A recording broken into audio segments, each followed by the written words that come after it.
ഇപ്പോൾ വാട്സാപ്പിൽ വെറും ഒരു ചാറ്റിംഗ് മാത്രമല്ല, നമ്മുടെ ഫോട്ടോകൾ എഡിറ്റ് ചെയ്യാനും ഇതുപോലെ ഫോട്ടോകളിൽ ചെറിയ ആനിമേഷൻ ചെയ്യാനുമെല്ലാം ഇപ്പോൾ വാട്സാപ്പിലൂടെയും സാധിക്കും.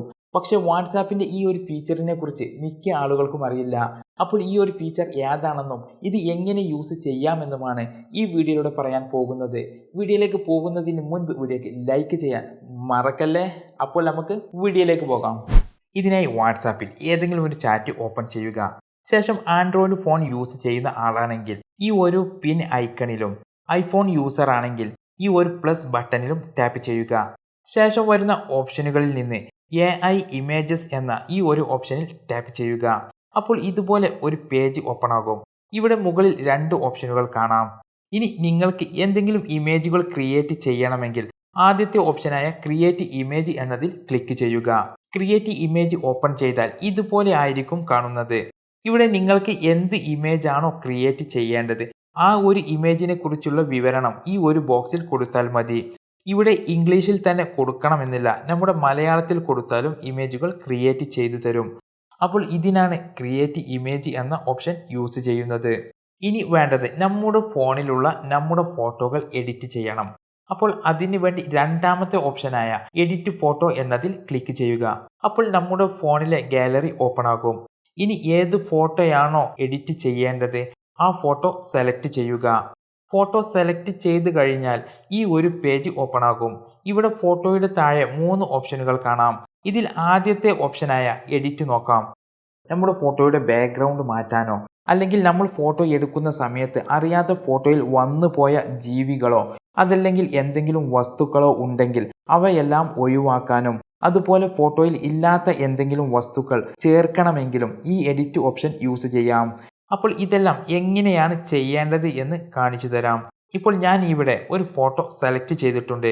എനിക്ക് ഈ ഫോട്ടോയുടെ ബാക്ക്ഗ്രൗണ്ടിന് പകരം ബീച്ച് ബാക്ക്ഗ്രൗണ്ടിലേക്ക് മാറ്റണം. അപ്പോൾ അതിന് ഇവിടെ ഈ ഒരു ബോക്സിൽ ഫോട്ടോയുടെ ബാക്ക്ഗ്രൗണ്ട് ബീച്ച് ആക്കി മാറ്റുക എന്ന് കൊടുത്ത് ഈ ജനറേറ്റ് ബട്ടണിൽ ടാപ്പ് ചെയ്താൽ മതി. ഇനി കുറച്ച് സെക്കൻഡുകൾ ഒന്ന് വെയിറ്റ് ചെയ്യാം. ഇപ്പോൾ നോക്കൂ, ഞാൻ പറഞ്ഞു കൊടുത്തതുപോലെ ബീച്ച് ബാക്ക്ഗ്രൗണ്ടിലേക്ക് മാറ്റിയിട്ടുണ്ട്. എത്ര ഈസി ആയിട്ടാണ് ബാക്ക്ഗ്രൗണ്ട് ചേഞ്ച് ചെയ്യാൻ പറ്റുന്നത്. അതും ബാക്ക്ഗ്രൗണ്ട് ചേഞ്ച് ചെയ്തത് അറിയുന്നു പോലുമില്ല. ഇതുപോലെ ഏതൊരു ഫോട്ടോയുടെയും ബാക്ക്ഗ്രൗണ്ട് ഏതൊരാൾക്കും വളരെ എളുപ്പത്തിൽ ചേഞ്ച് ചെയ്യാം. ഇനി ഫോട്ടോയിലുള്ള എന്തെങ്കിലും വസ്തുക്കളെയോ ജീവികളെയോ ഒഴിവാക്കേണ്ടതുണ്ടെങ്കിൽ എന്താണ് ഒഴിവാക്കേണ്ടത് എന്ന് ഇവിടെ കൊടുത്താൽ മതി. അപ്പോൾ അതിനു വേണ്ടി ഞാൻ മറ്റൊരു ഫോട്ടോയാണ് സെലക്ട് ചെയ്യുന്നത്. ഇപ്പോൾ ഞാൻ മറ്റൊരു ഫോട്ടോ സെലക്ട് ചെയ്തിട്ടുണ്ട്. ഇനി ഈ ഫോട്ടോയിൽ കാണുന്ന ഈ വേസ്റ്റ് കവർ ഇവിടെ നിന്നും ഒഴിവാക്കണം. അപ്പോൾ അതിനു വേണ്ടി ഇവിടെ നീല പ്ലാസ്റ്റിക് വേസ്റ്റ് കവർ ഫോട്ടോയിൽ നിന്ന് ഒഴിവാക്കുക എന്ന് ഞാൻ ഇവിടെ കൊടുത്തിട്ട് ജനറേറ്റ് എന്നതിൽ ക്ലിക്ക് ചെയ്തിട്ടുണ്ട്. ഇനി കുറച്ച് സെക്കൻഡുകൾ ഒന്ന് വെയിറ്റ് ചെയ്യാം. ഇപ്പോൾ നോക്കൂ, ആ ഒരു പ്ലാസ്റ്റിക് വേസ്റ്റ് കവർ അവിടെ നിന്നും റിമൂവ് ചെയ്തിട്ടുണ്ട്. അത് റിമൂവ് ചെയ്തതിൻ്റെ ഒരു അടയാളം പോലും ഫോട്ടോയിൽ കാണുന്നില്ല. ഇനി ഇതുപോലെ തന്നെയാണ് ഫോട്ടോയിൽ ഇല്ലാത്ത എന്തെങ്കിലും വസ്തുക്കൾ ഫോട്ടോയിൽ ചേർക്കണമെങ്കിൽ എന്താണ് ചേർക്കേണ്ടത് എന്ന് ഇവിടെ കൃത്യമായി കൊടുത്താൽ അത് ഫോട്ടോയിലേക്ക് ആഡ് ചെയ്തു തരും. ഇത്രയും കാര്യങ്ങളാണ് എഡിറ്റ് ഓപ്ഷനിൽ വരുന്നത്. ഇനി അടുത്ത ഓപ്ഷനായ റീസ്റ്റൈൽ നോക്കാം. റീസ്റ്റൈൽ ഓപ്ഷൻ ഓപ്പൺ ചെയ്താൽ ഫോട്ടോയുടെ താഴെ ഒരുപാട് സ്റ്റൈൽ എഫക്റ്റുകൾ ഇവിടെ നിങ്ങൾക്ക് കാണാം. ഇതിൽ ഏത് എഫക്റ്റാണ് നിങ്ങളുടെ ഫോട്ടോക്ക് വേണ്ടത് ആ ഒരു എഫക്റ്റിൽ ഒന്ന് ക്ലിക്ക് ചെയ്താൽ മതി. വേറെ ഒന്നും നിങ്ങൾ ചെയ്യേണ്ടതില്ല. ഇവിടെ ഏതെല്ലാം സ്റ്റൈൽ എഫക്റ്റുകളാണ് ഉള്ളത് എന്ന് ഇവിടെ ഓരോ എഫക്റ്റുകളിലും ക്ലിക്ക് ചെയ്ത് നോക്കിയാൽ നിങ്ങൾക്ക് മനസ്സിലാകും.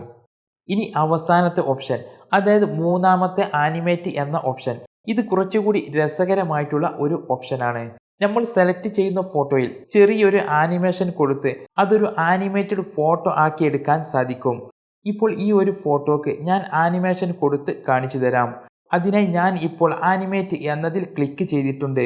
ഇനി കുറച്ച് സമയം ഒന്ന് വെയിറ്റ് ചെയ്യാം. ഇപ്പോൾ നോക്കൂ, ഫോട്ടോയിൽ നടന്നു വരുന്ന ആ ഒരു ആനിമേഷനും അതുപോലെ കടലിൽ തിരമാലകളുടെ ആനിമേഷനും വന്നിട്ടുണ്ട്. ശരിക്കും പറഞ്ഞാൽ ചെറിയ രീതിയിലുള്ള ഒരു രസകരമായ ചെറിയൊരു ആനിമേഷൻ. ഇനി ഈ ആനിമേറ്റഡ് ഫോട്ടോ വേണമെങ്കിൽ ഫോണിൽ സേവ് ചെയ്യാം, അല്ലെങ്കിൽ സെൻഡ് ചെയ്യണമെങ്കിൽ സെൻഡ് ചെയ്യാം. അപ്പോൾ വാട്സാപ്പിൻ്റെ ഈ ഒരു ഫീച്ചർ നിങ്ങൾക്ക് ഇഷ്ടപ്പെട്ടെന്ന് വിചാരിക്കുന്നു.